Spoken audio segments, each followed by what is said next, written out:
আপুনি জানেনে ফেচবুকৰ যিটো লগো সেই লগোটো দিলাই কিয় হ'ল বাৰু আৰু আইফোনত যে আই বুলি লিখা থাকে সেই আই লিখাৰ কাৰণ কি হয় বাৰু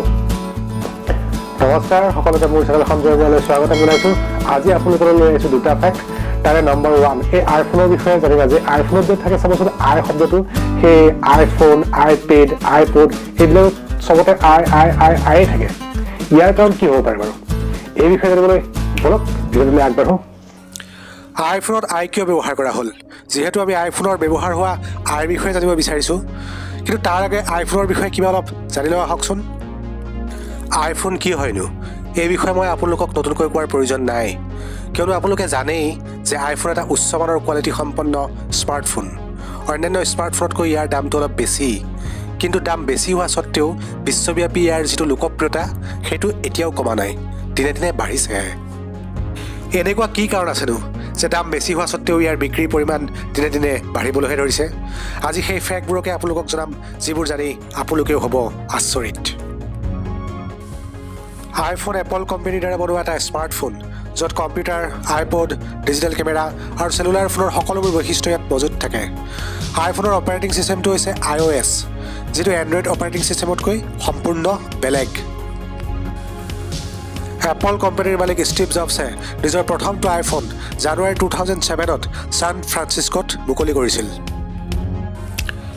এপলে নিজৰ প্ৰথমটো আইফোন ৰিলিজ কৰি স্মাৰ্টফোনৰ গোটেই দুনিয়াখনেই সলনি কৰি দিছিল পৃথিৱীত এইটোৱে প্ৰথম ফোন আছিল য'ত টাচ স্ক্ৰীণৰ ইণ্টাৰফেচৰ প্ৰয়োগ কৰা হৈছিল সেই সময়ত ষ্টিভ জবছৰ ধাৰণা মতে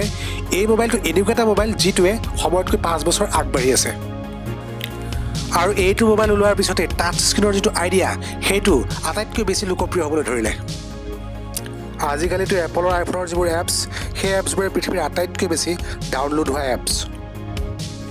আৰু এই আইফোনক লৈ আটাইতকৈ ইণ্টাৰেষ্টিং ফেক্টটো হ'ল যে এই আইফোনটো হেক কৰাটো প্ৰায় অসম্ভৱ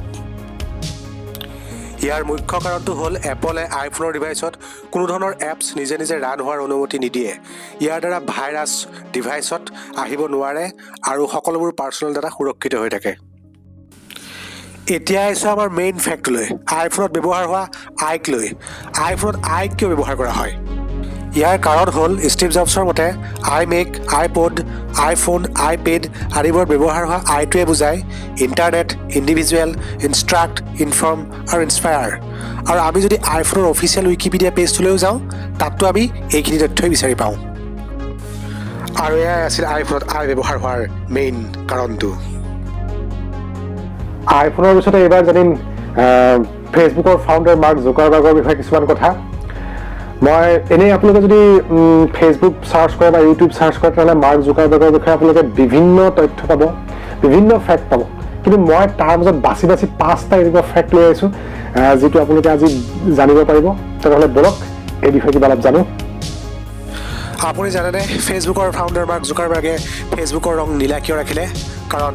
মাৰ্ক জুকাৰবাৰ্গ কালাৰ ব্লাইণ্ডনেছ নামৰ এটি ৰোগত আক্ৰান্ত আৰু অসমীয়াত ইয়াৰ অৰ্থ হৈছে বৰ্ণান্ধ সহজ ভাষাত ক'বলৈ গ'লে বৰ্ণান্ধ মানে যিসকলে চকুৰে কোনো এটা ৰং অথবা একাধিক ৰং মনিব নোৱাৰে সেইসকলকে বৰ্ণান্ধ বুলি কয় মাৰ্ক জুকাৰবাৰ্গেও কালাৰ ব্লাইণ্ডনেছৰ কাৰণে ৰঙা আৰু সেউজীয়া ৰংটো মনিব নোৱাৰিছিল সেইকাৰণে তেওঁ ফেচবুকত নীলা ৰংটো ৰাখিলে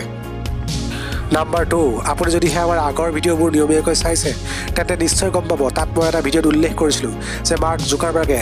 একেটা গ্ৰে অৰ্থাৎ ধূসৰ বা ফুটছাই ৰঙৰ টি চাৰ্ট কিয় পিন্ধে কাৰণ এটা ইণ্টাৰভিউত তেওঁ কোৱা মতে ৰাতিপুৱা জলপানত আপুনি কি খাব বা আপুনি আজি কি পিন্ধিব দিনটো যদি এনেধৰণৰ কথাই চিন্তা কৰি থকা হয় তেন্তে সেই সময়ৰ অপচয়ৰ মানে আন একো নহয় সেইবাবে এনেবোৰ কামত তেওঁ বেছি সময় নষ্ট কৰিব নিবিচাৰে আৰু এইটোৱেই কাৰণ যে তেওঁ সদায় একেধৰণৰ ড্ৰেছ পিন্ধে নাম্বাৰ 3 মাৰ্ক জুকাৰবাৰ্গ এজন নিৰামিষভোজী ব্যক্তি আৰু তেওঁ কৈছিলে যে তেওঁ তেতিয়াহে মাংস খাব যেতিয়া তেওঁ কোনো এটা জন্তুক নিজে মাৰিবলগীয়া হ'ব নাম্বাৰ 4 মাৰ্ক জুকাৰবাৰ্গৰ এটা কুকুৰ আছে সেইটো হাংগেৰিয়ান স্লিপ ডগ তাৰ নাম বেষ্ট আৰু আপোনালোকে যদি আচৰিত হ'ব যে বেষ্টৰ এটা ফেচবুক ফেন পেজো আছে যিটোত 2 মিলিয়নতকৈ অধিক ফলোৱাৰ্ছ আছে নাম্বাৰ 5 এইটো এটা খুবেই ইণ্টাৰেষ্টিং ফেক্ট যে মাৰ্ক জুকাৰবাৰ্গ আৰু তেওঁৰ পত্নী প্ৰিস্কিলা সেনক আপুনি কেতিয়াও ফেচবুকত ব্লক কৰিব নোৱাৰে আৰু যদিহে আপুনি ব্লক কৰিবৰ চেষ্টাও কৰে তেতিয়া এৰৰ দেখাব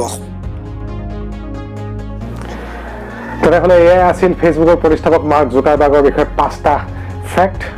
তেনেহ'লে ইমানখিনি সময়লৈকে আপোনালোকে মোৰ ভিডিঅ'টো চোৱাৰ বাবে আপোনালোকক অশেষ ধন্যবাদ। তেন্তে আকৌ আহিম, পুনৰ লগ ধৰিম। তেতিয়ালৈ সকলোকে বিদায়।